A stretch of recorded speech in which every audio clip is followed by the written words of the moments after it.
لفظ لفظ نور اور حرف حرف روشنی سے آراستہ نور قرآن کے ساتھ طاہر بخاری آپ سے مخاطب ہے۔ ناظرین، دنیا کے اندر الہامی مذہب کوئی بھی ہو،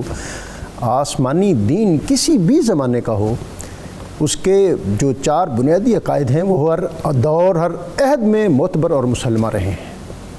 اللہ تعالیٰ کی وحدانیت، نبی کی رسالت، اس دین کی صداقت اور عقیدہ معاد، یعنی دنیا نے ختم ہونا ہے اور ہر دنیا میں آنے والے نے ایک دن جانا ہے۔ کل نفس ذائقۃ الموت، جو آیا ہے اور اس نے جانا ہے اور پھر مرنا ہے، اور مرنے کے بعد دوبارہ دنیا کے بعد مرنا ہے، اور مرنے کے بعد اس نے دوبارہ جی اٹھنا ہے۔ موت کے بعد زندہ ہونے کا تصور یہ صرف الہامی عقائد میں نہیں ہے، بلکہ دنیا کے جو مختلف کلچر اور سویلائزیشن میں ہیں ان میں بھی کسی نہ کسی طرح موجود رہا ہے۔ یہاں تک کہ عہد رسالت مآب صلی اللہ علیہ وسلم سے قبل، یعنی زمانہ اسلام سے قبل، جس کو ہم دور جاہلیت کہتے ہیں، وہاں بھی حنفاء، نبی اکرم رسول محتشم صلی اللہ علیہ وسلم کے قبل کے جو ادیان تھے،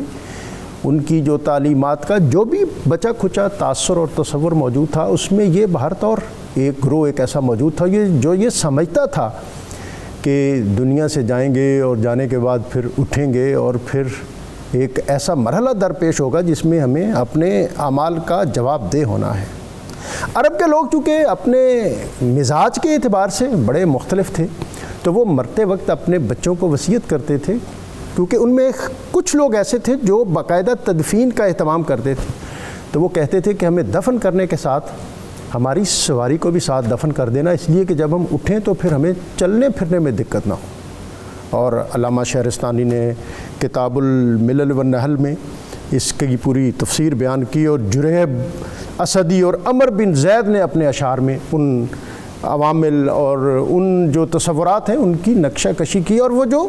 اونٹ یا سواری اس کو باندھتے تھے، اونٹ یا سواری جو ہے اس کو قبر کے ساتھ باندھ دیتے تھے، اور بالآخر وہ وہاں کھڑی کھڑی مر جاتی اور اس کی ہڈیاں وہاں ریزہ ریزہ ہو جاتی، اس سواری کو بلیہ کہتے تھے۔ بہرحال یہ تو ایک ضمناً بات ہے۔ نبی اکرم رسول محتشم صلی اللہ علیہ وسلم، آپ نے قیامت اور علامات قیامت کو بیان کیا، اور اس سے قبل جو ہمیں انبیاء کی تاریخ ملتی ہے اس میں بھی یہ ایک طویل تاریخ ہے، جس میں ہر دور میں انبیاء نے اپنے جو ماننے والے تھے، جو اپنے حلقہ عقیدت اور ارادت میں لوگ تھے، ان کو اس امر سے آگاہ کیا کہ ایک دن قیامت آئے گی، اور قیامت سے قبل کی علامات کیا ہیں۔ نبی اکرم رسول محتشم صلی اللہ علیہ وسلم کا عہد چونکہ تا ابد الآباد اور قیامت تک ہے، اس لیے آپ نے اس کی تفصیل بہت زیادہ بتائی ہے۔ قیامت اور قرب قیامت اور علامات قیامت، احادیث میں اس کی بہت زیادہ کثرت ہے، اور اس کی پھر آگے مختلف اس کو اجزاء میں تقسیم کیا گیا ہے۔ اس میں کچھ صغرا ہیں اور کچھ کبرا ہیں۔ علامات صغرا وہ ہیں جن کو ہم بڑی تفصیل کے ساتھ آج وقوع پذیر ہوتے ہوئے دیکھتے ہیں، اور علامات کبرا وہ ہیں کہ جو قیامت سے بالکل پہلے وقوع پذیر ہوں گی، اور پھر اس کے بعد ہی قیامت کی آمد اپنے یقین کے ساتھ دنیا میں وارد ہو جائے گی۔ نبی اکرم رسول محتشم صلی اللہ علیہ وسلم نے اپنے مختلف خطبات میں کبھی از خود بیان کیا، اور کبھی صحابہ نے بات کی، کبھی انفرادی طور پر، کبھی اجتماعی طور پر، کبھی تفصیل کے ساتھ اور کبھی اجمال کے ساتھ اس موضوع پر رہنمائی اور روشنی عطا کی۔ بات دنیا میں یہ کی جاتی ہے کہ یہ قیامت کا علم تو اللہ کے پاس ہے، اور ان اللہ عندہ علم الساعہ، کہ قیامت کا علم اللہ نے اپنے پاس رکھا ہے، اور وللہ غیب السماوات والارض، اور غیب کے جو خزانے ہیں وہ تو اللہ کے لیے خاص ہیں۔ ٹھیک ہے، غیب کے خزانے اللہ کے لیے ہیں، ہم یہ بات اپنی جگہ معتبر اور مسلمہ ہے، لیکن قرآن کہتا ہے کہ وما عالم الغیب فلا یظہر علی غیبہ الا عالم الغیب فلا یظہر علی غیبہ احدا الا من ارتضی، کہ وہ عالم غیب ہے اور وہ کسی پر اپنے خزانوں کو، غیب کے امور کو واضح نہیں کرتا، لیکن وہ جو رسولوں میں سے مرتضی ہوتا ہے۔ وَلَٰكِنَّ اللَّهَ يَجْتَبِي مِن رَّسُولِهِ مَن يَشَاءُ، اور وہ جو رسولوں میں سے مرتضی اور مجتبی ہوتا ہے۔ اب ہمارے رسول سے بڑھ کر مرتضی اور مجتبی کون ہوگا، جس کی حیات کی خیرات نے خضر کو عمر جاویدانی دے دی، جس کی عقل کی بھیک نے یوسف کو حکمرانی دے دی، اور جس کی سنت نے قیامت تک انسانیت کو شریعت ربانی دے دی۔ نبی اکرم رسول محتشم صلی اللہ علیہ وآلہ وسلم، حضرت ابو زید کہتے ہیں کہ آپ نے ایک دن فجر کی نماز ادا کی اور پھر ممبر پر جلوہ گر ہوئے۔ سبحان اللہ۔ مسجد نبوی وہ نور پرور ماحول اور نبی اکرم رسول محتشم صلی اللہ علیہ وآلہ وسلم کے لب لالی سے علم و حکمت کے موتی عطا ہو رہے ہیں اور صحابہ اس کو اپنے کشکول طلب میں سمو رہے ہیں۔ صلی بنا رسول اللہ صلی اللہ علیہ وآلہ وسلم الفجر کہ نبی اکرم صلی اللہ علیہ وسلم نے نماز فجر عطا کی، ادا فرمائی۔ فخطبنا حتی حضرت الظہر، اور آپ نے خطبہ ارشاد فرمایا یہاں تک کہ ظہر کا وقت ہوا۔ فنزل فصلی، آپ ممبر اقدس سے مصلی امامت پر تشریف فرما ہوئے، آپ نے نماز ظہر ادا کی۔ ثم صعد المنبر، پھر آپ ممبر پر تشریف فرما ہوئے۔ فخطبنا، اور آپ نے اپنے خطبے کے اسی مضمون اور تسلسل کو جاری رکھا۔ حتی حضرت العصر، یہاں تک کہ عصر کا وقت ہوا۔ ثم نزل فصلی، آپ پھر ممبر سے مصلی امامت پر تشریف لائے اور ہمیں آپ صلی اللہ علیہ وسلم کی اقتداء میں نماز ادا کرنے کی سعادت میسر آئی۔ ثم صعد المنبر فخطبنا، آپ پھر ممبر پر جلوہ گر ہوئے اور آپ نے اپنے خطبے کو جاری رکھا۔ حتی غربت الشمس، یہاں تک کہ سورج غروب ہو گیا۔ فاخبرنا بما کان وبما هو کائن، آپ نے جو ہو چکا تھا وہ بھی بتا دیا اور جو قیامت تک ہونے والا تھا وہ بھی بتا دیا۔ اور رسول جو ہے اس کے بارے میں قرآن کہتا ہے کہ وما ہوا علی غیب بدانین، وما ہوا علی الغیب بدانین، کے رسول جو وہ کی تعریف ہی یہ ہے کہ جو غیب پر بخیل نہیں ہوتا۔ تو ہمارے رسول نے، نبی اکرم رسول محتشم صلی اللہ علیہ وآلہ وسلم نے قرب قیامت، علامات قیامت کے حوالے سے جو تفصیل عطا کی، اس کا اگر آج ہم مطالعہ کریں تو یوں لگتا ہے کہ جیسے آج کے عہد اور اس لمحے موجود میں وہ چیزیں شاید نبی اکرم صلی اللہ علیہ وسلم ان عوامل کا مشاہدہ فرماتے ہوئے ہمیں عطا فرما رہے تھے۔ آج ہم اسی موضوع پر بات کریں گے۔ پچھلے 2-3 پروگرام اسی سلسلے چل رہے ہیں اور آج بھی اسی سلسلے کی ایک کڑی ہے، اور قرآن پاک کی آیت اقتربت الساعۃ وانشق القمر، قیامت نزدیک آ پہنچی اور چاند شک ہو گیا۔ اور اس کے ساتھ ہی جو سورہ محمد کی آیت فَهَلْ يَنظُرُونَ إِلَّا السَّاعَةَ أَن تَأْتِيَهُمْ بَغْتَةً فَقَدْ جَاءَ أَشْرَاطُهَا، تو اب یہ منکر لوگ صرف قیامت ہی کا انتظار کر رہے ہیں کہ وہ ان پر اچانک آ پہنچے، سو واقعی اس کی نشانیاں قریب آ پہنچی ہیں۔ اس اہم موضوع پر بات کریں گے اور ہمیشہ کی طرح ہمارے ساتھ موجود ہوں گے مفتی محمد فاروق القادری صاحب۔ السلام علیکم۔ وعلیکم السلام خوش آمدید۔ بہت شکریہ۔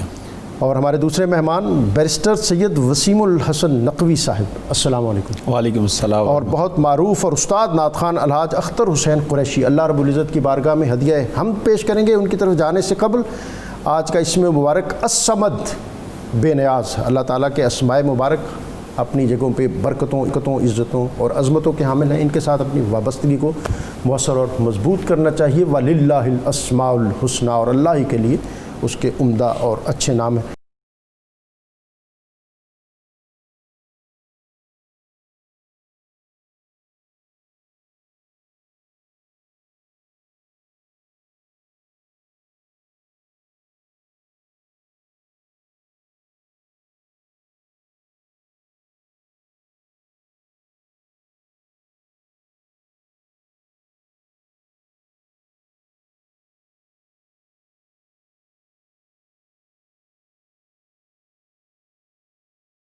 اقتربت الساعۃ وانشق القمر۔ جناب بسم اللہ الرحمن الرحیم۔ ڈاکٹر صاحب، آج بھی ہمارا موضوع گزشتہ موضوع کے ساتھ متعلق ہے۔ ہم ڈسکس یہ کر رہے تھے کہ قیامت کی وہ علامات اور نشانیاں جو وقوع پذیر ہو چکی ہیں، اور ان کے بیان کا مقصد یہ ہے کہ ان نشانیوں کا مصداق ہم نہ بنیں، جتنا ممکن ہو سکے ہم بچیں ان اعمال سے جو قیامت کی نشانیاں ہیں، اور بچیں اسے اس لیے کہ اس کے نتائج بڑے ہولناک ہیں، دنیا میں بھی اور آخرت میں بھی، جس کا ذکر ہم گزشتہ پروگرام میں کر چکے ہیں۔ آج بھی ہم ایسی ہی نشانیاں ذکر کرنے جا رہے ہیں جو واقع ہو چکی ہیں، اور ان کا ہماری سوشل لائف سے بڑا گہرا تعلق ہے۔ اگر ہم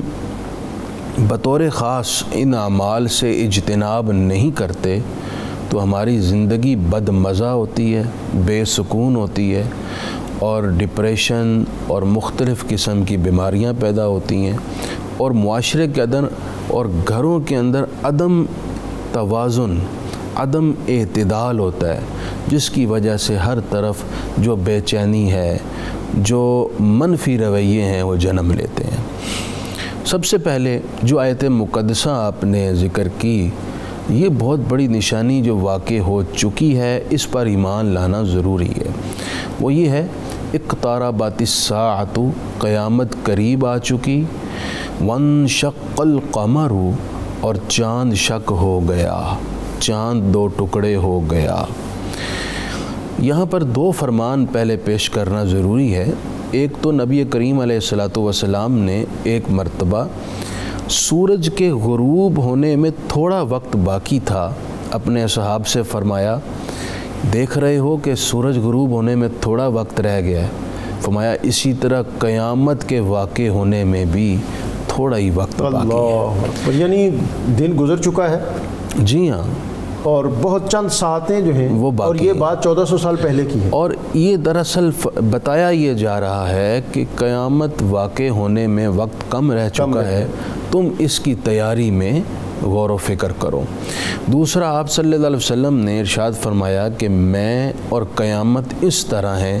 اور آپ نے اپنی ہاتھ کی دو انگلیوں کو ملا کر اشارہ فرمایا کہ ایسے ملے ہوئے ہیں، یعنی میرے بعد اب قیامت کا واقع ہونا ہے، اس دوران کسی اور نبی نے نہیں آنا۔ احادیث جو چاند کے شق ہونے کے حوالے سے ہیں، سب سے پہلے میں یہ عرض کر دوں، ان احادیث کے راوی حضرت علی مرتضیٰ، حضرت انس بن مالک، حضرت عبداللہ بن مسعود، حضرت حذیفہ بن یمان، حضرت عبداللہ بن عمر، حضرت عبداللہ بن عباس رضی اللہ تعالیٰ عنہم، اور ان کے علاوہ بھی بہت سے صحابہ کرام ہیں۔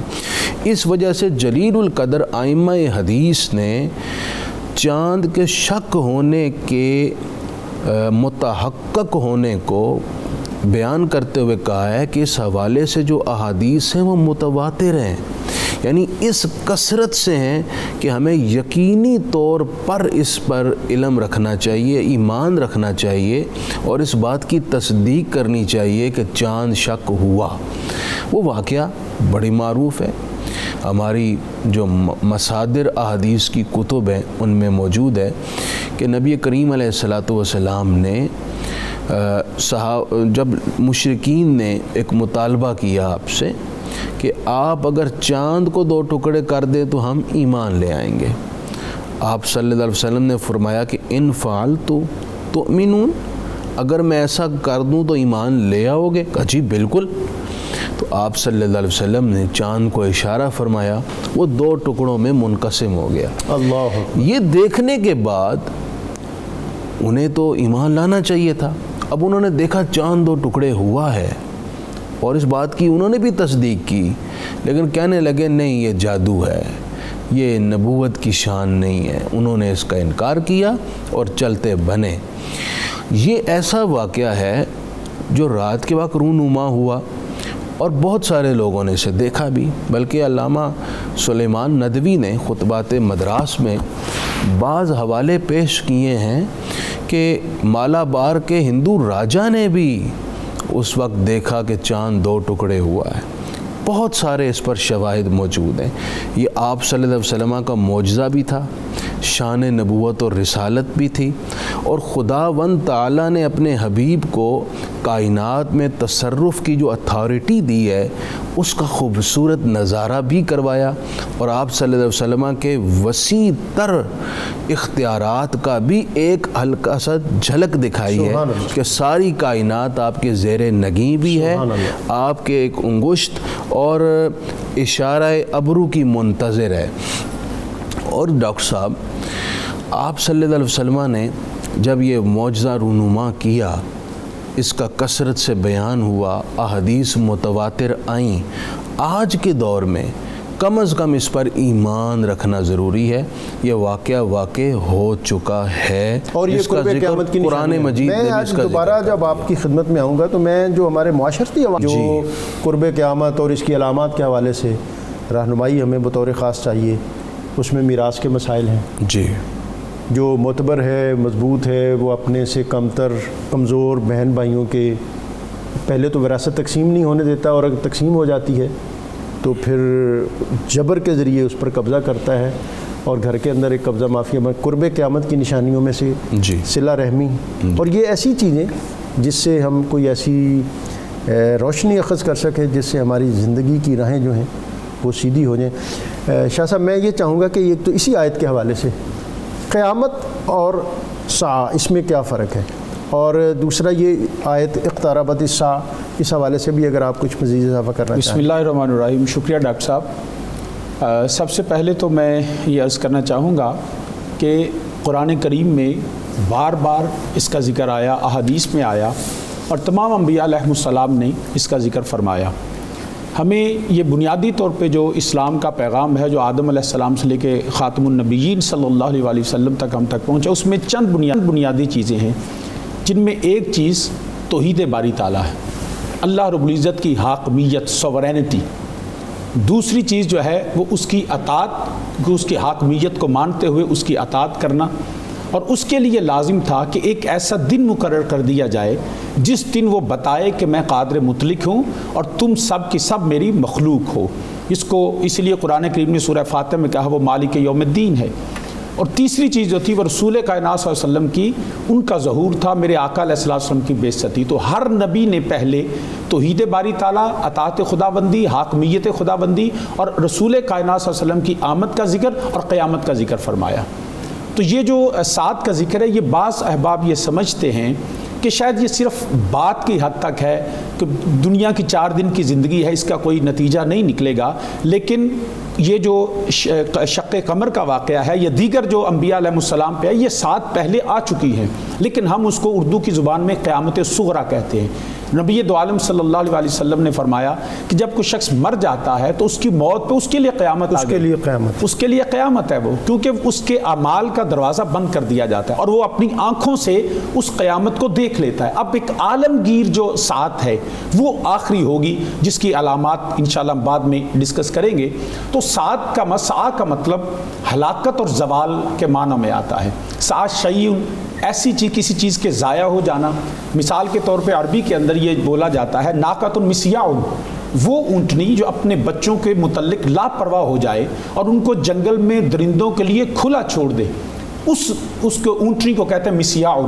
اس کا مطلب ہے کہ جب وہ قیامت آئے گی نا تو کوئی کسی کا سنبھالنے والا نہیں ہوگا، کوئی کسی کا پوچھنے والا نہیں ہوگا، ہر شخص اپنے حال کا ذمہ دار ہوگا، جو اس نے کیا ہوگا اس کے بدلے کا دن ہوگا. اب ہمارے جو اعمال ہوں گے، پہلی امتوں کے بھی جو اعمال تھے، جب ان کی موت آئی تو ہمیں یہ بتا دیا گیا، جیسے چاند کا پھٹ جانا، اسی طرح پہلی امتوں کے جو زوال آئے، ان پہ جو ان کی اموات آئیں، ان پہ جو عذاب آئے، وہ بھی ہمارے لیے قیامت کی نشانی تھی، جس کو قرآن کریم نے قوم سمود کے حوالے سے کہ جب حضرت صالح علیہ السلام نے ان کو توحید کا پیغام دیا اور آخرت ان کے اعمال کا فرمایا ظلم سے باز آ جاؤ، تو اس کا قرآن کریم نے ذکر فرمایا وَلَقَدْ كَذَّبَ أَصْحَابُ الْحِجْرِ الْمُرْسَلِينَ، کہ ان لوگوں نے جو تھے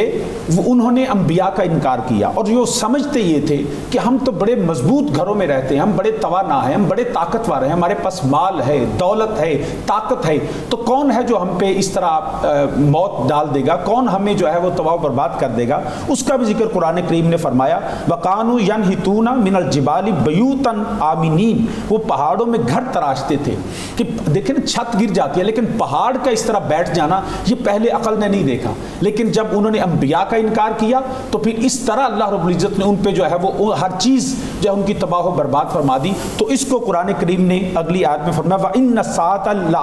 لَآتِيَةٌ فرمایا یہ وہ ساتھ ہے جو تمہارے پہ آنی ہے، جب ان پہ موت آئی تو دوسروں کو پیغام مل گیا، تو لیکن یہ اس قوم کے لیے ساتھ تھی۔ اسی طرح حضرت موسیٰ علیہ السلام کا ذکر آتا ہے کہ حضرت جب فرعونیت ہر طرف بڑھ گئی، اور فرعونیت صرف شخصیت کا نام نہیں، ایک مزاج کا نام ہے، ایک سوچ کا نام ہے جو کسی بھی شخص میں ہو سکتی ہے، اور ہم آج بھی یہ دیکھتے ہیں کہ لوگ اسی فرعونیت میں رہتے ہیں اور یہ بات سمجھنے کے تیار نہیں ہے کہ پہلے جو فرعون رامسس تھا اس پہ وہ قیامت آ چکی ہے، نمرود پہ قیامت آ چکی ہے، شداد پہ قیامت آ چکی ہے۔ اب ہم نے بھی ان کے ان اعمال سے بچتے ہوئے صراط مستقیم پہ قائم رہنا ہے۔ اس کے لیے بھی رب ذوالجلال نے حضرت موسیٰ علیہ السلام کا ذکر فرماتے ہوئے فرمایا کہ بچنے کا طریقہ کیا ہے۔ فرمایا وَآقِمِ الصَّلَاةَ لِذِكْرِي،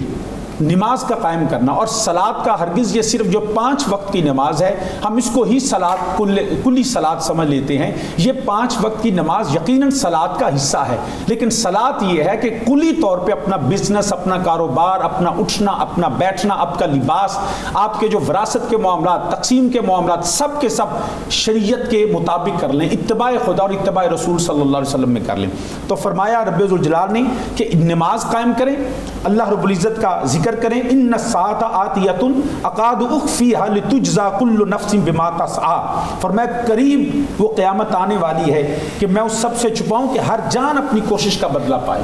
تو وہ اچھا اس میں ایک یہ ہے کہ یہ حکمت کہ چھپی ہوئی کیوں ہے، بتا کیوں نہیں دیا گیا، لیکن حقیقت یہ ہے کہ یہ بتا بھی دیا گیا، جو علامات قیامت ہیں اس کا ہمیں بتا دیا گیا۔ یہ میں عرض اس لیے کر رہا ہوں کہ لوگ اس کو یہ سمجھ لیں کہ یہ نہیں ہے کہ اللہ رب العزت بتا، اس میں حکمت یہ تھی کہ لوگ پہلے تیار ہو جائیں، اپنے آپ کو اس معاملے کے لیے، اس روزے جزا کے لیے تیار، جس دن جو ہے وہ تاج اچھالے جائیں گے، جب تک گرائے جائیں گے، پتہ چلے گا کہ تمہاری بادشاہتیں، تمہاری طاقتیں میرے رب العالمین کے سامنے کچھ نہیں ہے۔ تو رب کائنات نے اس دن کا تعین فرمایا، اس دن کو یہ بتا دیا کہ وہ 10 محرم ہوگا، وہ جمعہ کا دن ہوگا، لیکن خاص طور پہ اللہ نے اس کو مخفی رکھا تاکہ لوگ اس سے پہلے ان نشانیوں کو دیکھیں، ان علامات کو دیکھیں، اور اس کے آنے سے پہلے اپنے اعمال کو درست کر لیں۔ اس اعمال کی درستگی جو ہے وہ اپنی خواہشات نفسانی سے دور ہونا ہے، اپنے آپ کو جو ہے وہ اس مزاج سے، جس مزاج کی وجہ سے پہلی قومیں برباد ہو گئی، اور اس دن کو یہ سمجھیں کہ وہ دن ظہور نتائج کا دن ہوگا جو آپ نے کیا ہے۔ اشراط الساعات، قیامت کی نشانیاں یا قیامت کی علامات۔ اچھا، قیامت کا معروف معنوں میں ہم استعمال تو یہ کرتے ہیں کہ جس دن سور پھونکا جائے گا اور یہ نظام ہستی دھرم بھرم ہو جائے گا، جبکہ دوسری طرف آپ جیسا یہ بھی کہتے ہیں کہ قیامہ کا لفظ کھڑے ہونے کے ہے، اور باسا بعد الموت، موت کے بعد جو دوبارہ اٹھنا ہے اس کو قیامت کہتے ہیں۔ قیامت میں اور الساعہ میں کوئی فرق ہے؟ ایک تو اس پر اختصار سے رہنمائی فرماتے ہوئے پھر میں جو اصل بات آپ سے پوچھنا چاہتا ہوں، جس کی آج ہمیں بہت ضرورت ہے، کہ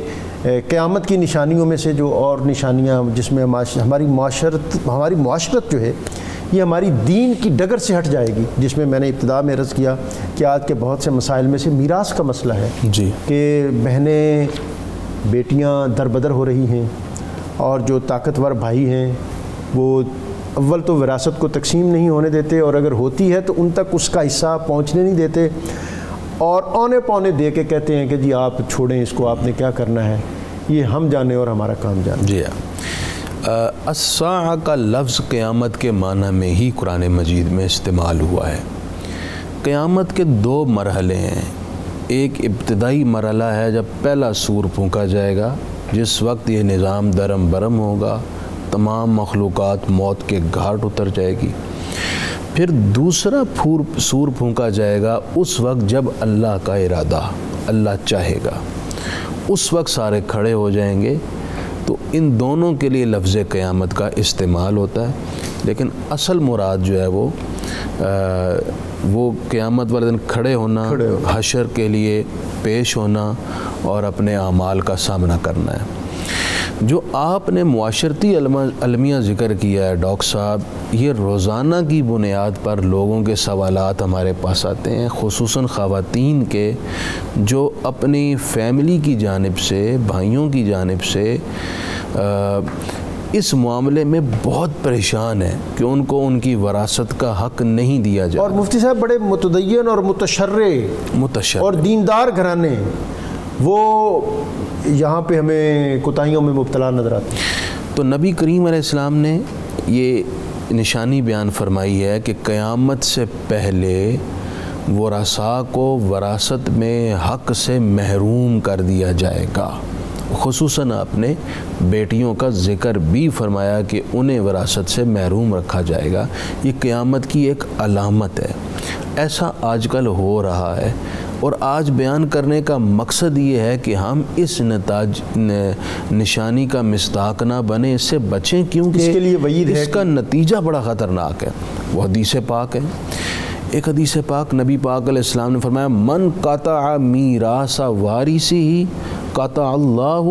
میراثہ من الجنت یوم القیامہ. اللہ جو وارث کو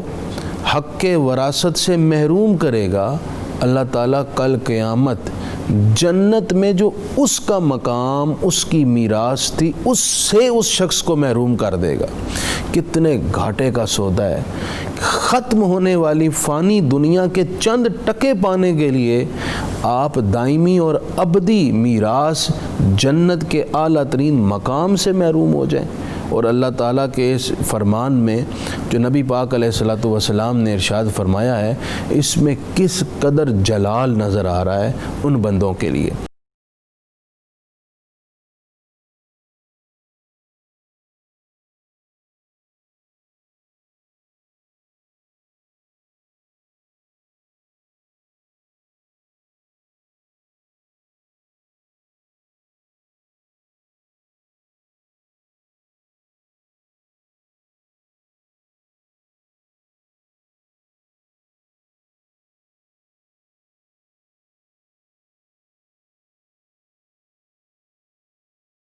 علامات صغریٰ قیامت کی وہ چھوٹی نشانیاں جو پچھلے طویل عرصے سے جن کا سلسلہ جاری ہے، اور اگر ہم سوسائٹی پر بنظر عمیق نظر ڈالیں تو ہمیں اندازہ ہوتا ہے کہ یہ چیزیں، یہ نشانیاں جو نبی اکرم صلی اللہ علیہ وسلم نے عطا فرمائیں وہ تقریباً پوری ہو چکی ہیں یا ہونے کو ہیں. اور پھر آپ نے اس موقع پر، اور علامات کبریٰ میں سے حضرت عیسیٰ علیہ السلام کا نزول ہے، حضرت امام مہدی کا ظہور ہے، دعوت الارض ہیں، یاجوج ماجوج ہیں. یہ وہ علامات کبریٰ ہیں جن کے ظہور کے بعد، جن نشانیوں کے وقوع پذیر ہونے کے بعد پھر قیامت کا بالکل حتمی اور قریبی دورانیہ جو ہے وہ شروع ہوگا اور قریب سے قریب تر ہوگا. اور جیسا شاہ صاحب نے فرمایا کہ کوئی انسان کے لیے قیامت تو اسی وقت واقع ہو جاتی ہے جب وہ دنیا سے جاتا ہے کہ یہ گھڑی محشر کی ہے، تو عرصہ محشر میں ہے. اور نبی اکرم صلی اللہ علیہ وسلم نے فرمایا کہ قیامت کے قریب مسجدیں جو ہیں وہ بہت وقیع اور شاندار ہوں گی، اور اس کی محرابیں بہت آراستہ ہوں گی، ان کے ممبر بہت اونچے ہوں گے، لیکن ان کے جو خطبے ہیں وہ بہت بے جان اور ایمان سے خالی. ہم علماء، میں بھی ان کے خادمین میں شامل ہوں، ہم سوسائٹی کے دیگر طبقات کا ذکر کرتے ہیں، یہاں بھی ہم انشاءاللہ بات کریں گے، اور کس طرح ہمیں ہمارے خطبات ایسے وقیع ہوں کہ جو دل سے نکلیں اور دل میں اتریں. اور خطیبوں کو یہ بات بھی ذہن میں رکھنی چاہیے، جیسا کہ کسی نے کہا تھا کہ افسوس بے شمار سخن ہائے گفتنی، خوف فساد خلق سے ناگفتہ رہ گئے. ہمیں یہ بھی دیکھنا چاہیے کہ کون سی بات سوسائٹی کے لیے امن، پیار اور محبت کا باعث ہے، اور کون سی بات افتراق اور انتشار کا باعث ہے. کون سی بات جو ہے یہ عاموں کے لیے ہے اور کون سی بات خاصوں کے لیے ہے. کس بات سے لوگوں کا اتنا فہم ہے کہ وہ اس کو قبول کر سکیں. تو یہ ساری باتیں اور بہت ساری چیزیں. مفتی صاحب بریک سے قبل کچھ سوال بھی تھے، اور پھر جو پہلا سوال چل رہا تھا میراث کا، اس پر بھی آپ روشنی اور رہنمائی عطا کیجیے. اور پھر اس سوسائٹی کے جو دیگر بہت سے عوامل ہیں کہ سوسائٹی کجی کی طرف جا رہی ہے، بازار سمٹ رہے ہیں، منافع جو ہے لوگ بہت کماتے ہیں لیکن اس میں برکت نہیں ہے. بڑے سے بڑے کاروباری سے بھی پوچھیں کہ جناب کیا حالات ہیں تو کہے گا جناب مندہ ہی ہے. اور پھر ہم اپنی خوشحالی اس پر نظر نہیں رکھتے، ناتوانوں کے نوالوں پہ چھپٹتے ہیں عقاب کہ ہم دوسروں کا لقمہ چھیننے کے ہر وقت فکر میں رہتے ہیں. اللہ سے ڈرنا چاہیے. وراثت کے حقوق کی ادائیگی میں بلا تاخیر وراثت تقسیم کرنی چاہیے. بہنیں آ جائیں، ڈیمانڈ کر لیں. اول تو یہ نوبت ہی نہ آئے کوئی ڈیمانڈ کرے، لیکن اگر وہ ڈیمانڈ کریں تو اس کو آپ ان کا حق سمجھیں ان کی زیادتی اور ظلم نہ سمجھیں، ان کی لالچ اور حرص نہ سمجھیں، ایموشنلی بلیک میل نہ کریں۔ بھائی کہہ دیتے ہیں کہ تو جناب ایموشنلی ہم پر اعتماد نہیں ہے، اسی کھا جاواں گے، ہم دے دیں گے۔ بھئی آپ دے دیں گے تو تاخیر کیوں کر رہے ہیں؟ دیں، اس میں تاخیر نہ کریں، آپ کے سر پر بہت بڑا بوجھ ہے، آپ ناجائز استعمال کر رہے ہیں بہن کا پیسہ، کیونکہ یہ وراثت میں اس کا حق تھا۔ آپ کو کس نے اتھارٹی دی ہے آپ اپنے لیے اس کو استعمال کر رہے ہیں یا دوسرے بھائیوں کا استعمال کر رہے ہیں؟ اسی طرح نہ ہی ان کو یہ کہیں کہ تم نے مانگا تو تم ہماری بہن نہیں رہی، ان سے ناراضگی اس بنیاد پر نہ پالیں، کیونکہ ہم نے دیکھا سوسائٹی میں جو بہن مانگ لے اس سے ناراضگی شروع ہو جاتی ہے، پھر اسے ایموشنلی بلیک میل کرتے ہیں، بالآخر وہ کہتی ہے میں نے معاف کیا، اور اصل مقصود بھی یہی ہوتا ہے کہ یہ مفتی معاف صاحب دنیا سے چلے گئے مانگتے مانگتے، ہاں، اور آگے پھر جیسے ابتدا میں آپ نے کہا کہ وقت گزرتا ہے، استحقاق پھر کمزور سے کمزور تر ہوتا جا رہا ہے، جو اصل وارث تھی وہ دنیا سے چلی گئی، اس کے بعد والے بچے تو ان کے اندر وہ اعتماد رہتا ہی نہیں رہتا۔ پھر بعض اس قدر طاقتور ہوتے ہیں کہ دوسروں کی جرت ہی نہیں ہوتی کہ ہم مانگ سکیں، ایک دو دفعہ گزارش کے طور پر کہتے ہیں، وہاں سے کوئی پازیٹیو جواب نہیں آتا تو روز۔ بہرحال میں نے جو حدیث سنا دی ہے، رتی برابر بھی اگر سینے میں ایمان ہے نا، بندہ ڈر کر 1 منٹ کی تاخیر نہیں کرے گا، اس لیے پکڑ بہت سخت۔ اور جو آپ نے بات کی وہ تو روز قیامت ہوگا ہی۔ میں تو مفتی صاحب دیکھا ہے کہ جو اس طرح کے کبھی عوامل میں مبتلا ہوتے ہیں ان کے گھروں کے اندر کبھی سبزہ نہیں ہوتا، سکون نہیں، وہاں کبھی آسودگی نہیں ہوتی، اور اللہ تعالیٰ دوسروں کا حق مارنے والوں کو اسی دنیا میں اس کے مناظر اور مظاہر ان کی اپنی اولاد کی بربادی اور گھروں کی بے سکونی کی شکل میں دکھا دیتا ہے، اور اس سے ہمیں عبرت حاصل کرنی چاہیے۔ شاہ صاحب اس پر آپ کو کمنٹ کرنا چاہیں، اور دوسرے اس حوالے سے جو اور علامات قیامت ہیں؟ اصل میں ڈاکٹر صاحب قبلہ اس میں ساری چیزیں اس لیے ہم یہ نہیں کرتے کہ ہم 2 چیزوں کو بھولے ہوئے ہیں، ایک ہم اپنی موت کو، اور دوسرا موت کے بعد اس کے حساب کتاب۔ ہم سمجھتے ہیں کہ یہ دوسرے کے لیے ہے، یہ دوسرے کے لیے ہے، میرے لیے نہیں ہے۔ تو یہ ہمیں سمجھ لینا چاہیے کہ جو کچھ چیزیں غلط ہمارے رواج پا چکے ہیں، موت کا مطلب زندگی کا خاتمہ نہیں، حیات کا خاتمہ نہیں ہے، اور اعمال کے منقطع کا مطلب اس کے نتائج کو، اقبال نے کہا تھا کہ موت کو سمجھا ہے غافل اختتام زندگی، اس طرف بھی زندگی ہے اس طرف بھی ہے یہ صبح زندگی، ہے یہ شام زندگی، صبح دوام زندگی۔ یہ نقطہ میں نے سیکھا وہ الحسن سے کہ جہاں مرتی نہیں مرگ بدن سے۔ تو یہ ایک چیز ہمیں یہ سمجھنی ہے کہ موت کا مطلب حیات کا خاتمہ نہیں، ایک فیز آف لائف سے دوسرے فیز آف لائف میں ٹرانسفر ہونے کا نام ہے، اور دوسرا جو ہم نے اس میں کیا اس کو جا کے وصول کرنے کا نام ہے، اپنے کیے کا۔ وَمَن يَعْمَلْ مِثْقَالَ ذَرَّةٍ خَيْرًا يَرَهُ وَمَن يَعْمَلْ مِثْقَالَ ذَرَّةٍ شَرًّا يَرَهُ۔ سو بنیادی طور پہ ہم ان 2 چیزوں کے ہمارے زندگیوں سے یہ کانسیپٹ نکل گئے، اور زندگی ہی ہمارے لیے، یہ موجودہ زندگی ہی ہمارے لیے سب کچھ بن گئی۔ تو ہمیں سب سے پہلے یہ حکومتی سطح پہ، پبلک لیول پہ، علماء کے ذریعے سے، ٹیلی ویژن کے ذریعے سے اس پیغام کو ہم نے لوگوں تک پہنچانا ہے۔ اور دوسری بات یہ ہے کہ وہ جو روز جزا ہوگا اس کے دن ہمیں ایک تو وہ ہے حقوق اللہ، جو ہم اللہ چاہے جیسے قبلہ مفتی صاحب نے کلمہ پڑھنے سے جو ہے وہ اللہ معاف فرما دیتا ہے، لیکن وہ اللہ اپنے حقوق کو اپنے فضل سے معاف فرمائے گا، لیکن جو بندوں کے دینے ہیں نا اس کی حدیث بھی مفتی صاحب نے بیان فرما دی کہ اس کو اس کے حق سے، اس کے وراثت سے، اس کا جنت میں ہے، اس سے محروم کر دیا جائے گا۔ اور رسول کائنات صلی اللہ علیہ وآلہ وسلم نے فرمایا کہ 4 قسم کے لوگ ایسے ہیں جن پر اللہ کا حق ہے کہ ان کو جنت سے روک لے، جنت سے محروم کر دے۔ ایک وہ شخص جو عادی شراب پینے والا ہے، دوسرا سود کھانے والا، تیسرا والدین کا گستاخ، اور چوتھا وہ شخص ہے جو یتیموں کا مال کھاتا ہے۔ یہ اللہ کا حق ہے کہ ان کو جنت سے محروم کر دے۔ آج یہ جو وراثت کے معاملے ہیں اس میں اب یہ دونوں باتیں دیکھ لیجئے، یہ والدین کی گستاخی بھی آتی ہے جو شرک کے بعد بہت بڑا گناہ ہے، اور اس میں خدا کی نافرمانی بھی آتی ہے، اور یتیموں کا مال کھا لینا۔ والدین کی گستاخی اس طرح سے ہے کہ کوئی ماں باپ نہیں چاہتا کہ میں قبر میں ہوں اور میری بیٹی کے ساتھ کوئی ظلم کرے، میرے بیٹوں کے ساتھ کوئی ظلم کرے، تو یہ ان کو قبر میں تکلیف دینا ہے۔ جس طرح ایصال ثواب ہوتا ہے اس طرح ہم ان کو ایصال عذاب کا بھی سبب بن جاتے ہیں، ہمارے کیے سے وہ قبر کے اندر جو ہیں ان کے لیے تکلیف کا سبب بن جاتا ہے۔ اس کے لیے بھی قرآن کریم نے رب ذوالجلال فرمایا جو مال اس طرح کھاتے ہیں، ان الذین یاکلون اموال الیتامی ظلما انما یاکلون فی بطونہم نارا، نارا، وہ اپنے پیٹ میں آگ کو بھر لیتے ہیں جو اس طرح ناحق طریقے سے یتیموں کا مال کھاتے ہیں۔ اور اس میں سورہ نساء کی ہی ایک اگلی آیت ہے کہ دیکھیے کفر کے لیے ہے کہ وہ ہمیشہ ہمیشہ کے لیے جہنم میں رہے گا، لیکن اس حوالے سے جو کلی طور پہ، یہ لفظ میں کلی بول رہا ہوں، جو کلی طور پہ ایک ہوتا ہے کہ بندہ عمل نہ کرنا، اس سے سخت گناہ گار ہوتا ہے، گناہ کبیرہ صغیرہ کا مرتکب ہوتا ہے، لیکن اگر اس کا انکار کر دے تو پھر وہ قرآن کا انکار کرنے سے کافر ہو جاتا ہے۔ نماز نہ پڑھے تو گناہ گار ہے، اس کا انکار کرنے سے کفر لازم آتا ہے۔ اسی طرح وراثت کا اگر تاخیر کرتا ہے تو سخت گناہ کبیرہ ہے، حرام ہے، لیکن اگر کہے میں نے دینا نہیں تو یہ خدا کی اس حکم کو انکار کرنا ہے۔ اس انکار کے بعد رب ذوالجلال جو ہے وہ آیت نمبر 14 میں سورہ نساء میں فرماتا ہے، جس کو پوچھا گیا، کالر نے بھی پوچھا جی وہ کلمہ تو پڑھ لیا لیکن اس نے انکار کر دیا، ایک حکم کا بھی انکار کرے تو اس کو وہ کفر میں چلا گیا، اور کفر میں جانے کے بعد اس کا ظاہری کلمہ جو ہے اس کو فائدہ نہیں دے گا۔ قرآن کریم نے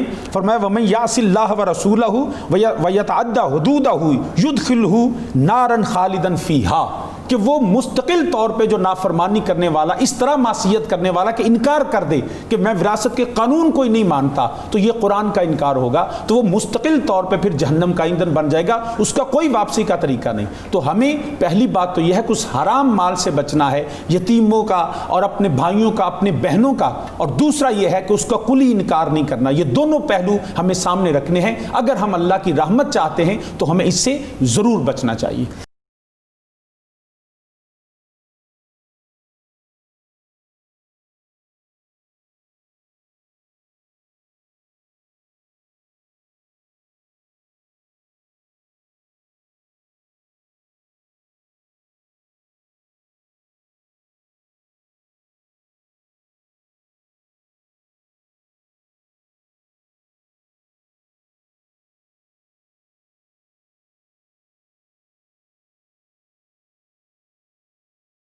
اکبر الآبادی نے بہت پہلے کہا تھا کہ تم شوق سے کالج میں پڑھو، پارک میں پھولو،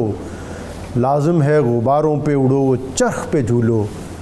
بس ایک سخن بندہ عاجز کا رہے یاد، اللہ کو اور اپنی حقیقت کو نہ بھولو۔ اللہ آج ہمارے علماء نے، مفتی صاحب نے، شاہ صاحب نے جس درد مندی کے ساتھ، جس دل سوزی کے ساتھ سوسائٹی اور معاشرت کے چلن کو صراط مستقیم دکھانے کی کوشش کی ہے، اللہ کرے ہماری آنے والی نسل، ہماری نسل نو، اور پھر جو ان سب کے ذمہ دار والدین ہیں، یہ باتیں ان کے دل اور دماغ میں اتریں۔ اور دوسری اہم ترین بات آج کہ علامات قیامت اور قرب قیامت، اور پھر بالآخر جو دنیا میں آیا ہے اس نے جانا ہے کہ ہر شخص جو ہے اس نے موت کا ذائقہ چکھنا ہے۔ تو اس حوالے سے اپنے اعمال اور اعمال کے ساتھ کچھ اعتقادات، اور وہ اعتقادات جس کو ہم خوش عقیدگی کے دامن میں لیتے ہیں، پیرائے میں لیتے ہیں، اور جو ہمیں راسخ الاعتقاد ہستیاں عطا کرتی ہیں۔ اور بر صغیر میں راسخ الاعتقادی کی تاریخ کی بہت ممتاز اور معتبر ہستی حضرت مجدد الفسانی آپ فرماتے ہیں کہ دور پرفتن میں خاتمہ بالخیر کے لیے ضروری ہے کہ محبت آل رسول اور اہل بیت کے ساتھ تعلق اور تمسک، اس کو مؤثر اور مضبوط کیا جائے۔ وہ کہتے ہیں کہ یہ نصیحت اور وصیت مجھے میرے والد جو کہ بہت بڑے عالم، ظاہری اور باطنی علوم کے عالم تھے، مولانا شیخ عبدالاحد، انہوں نے فرمائی۔ اور پھر وہ کہتے ہیں کہ جب شیخ عبدالاحد دنیا سے جا رہے تھے اور دنیا کا شعور کم اور آخرت کی منزل ان کے زیادہ قریب تھی، اور جو ان پر استغراق کا عالم تھا وہ طاری تھا، تو میں نے ان سے پوچھا کہ کیا محبت اہل بیت جس کا آپ ہمیں درس دیا کرتے تھے، جس کو آپ سلامتی ایمان کے حوالے سے ہم پر لازم کیا کرتے تھے، کیا آپ اس وقت اس کیفیت کو اپنے میں محسوس کر رہے ہیں؟ تو کہتے ہیں کہ میرے حضرت مجدد الفسانی امام ربانی فرماتے ہیں کہ میرے والد نے دنیا سے جاتے ہوئے مجھے کہا کہ بیٹا میں دنیا سے اس وقت جاتے ہوئے اپنے آپ کو اہل بیت کی محبت میں مستغرق محسوس کر رہا ہوں۔ تو میرا سلام عقیدت ہے اس گھرانے کو،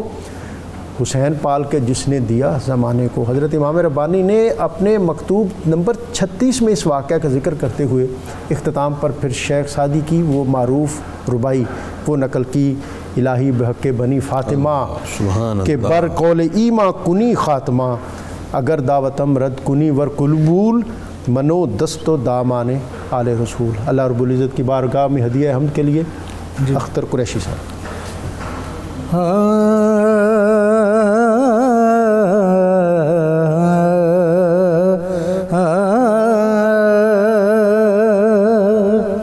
یا الہی ہر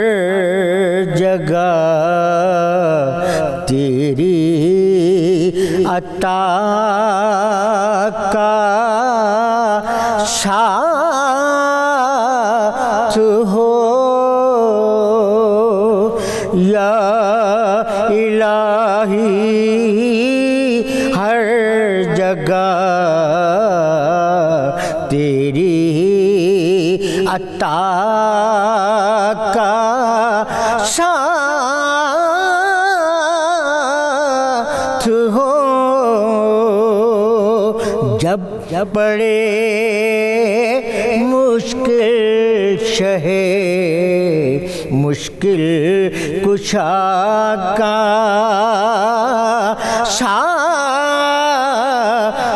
ہو. یا الہی جب زبان باہر آئے پیاس سے, یا الہی جب زبان باہر آئے پیاس سے, صاحب کوثر شہ جود و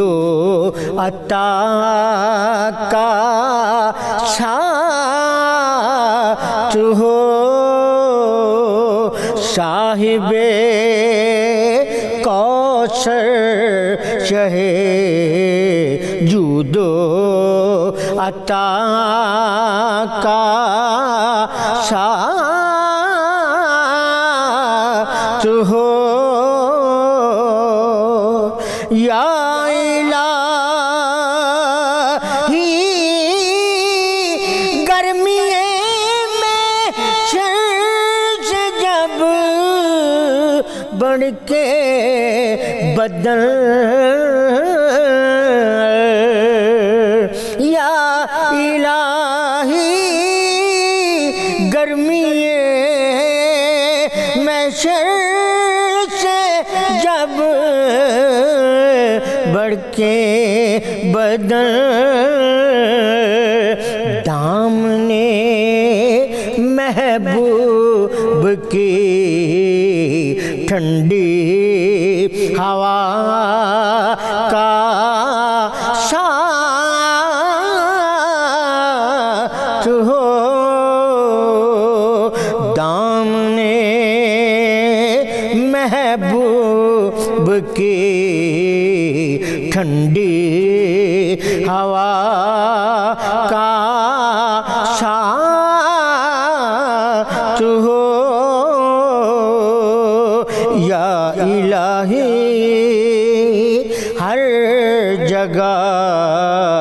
تیری عطا کا ساتھ ہو. یا الہی جب بہیں آنکھیں حساب جرم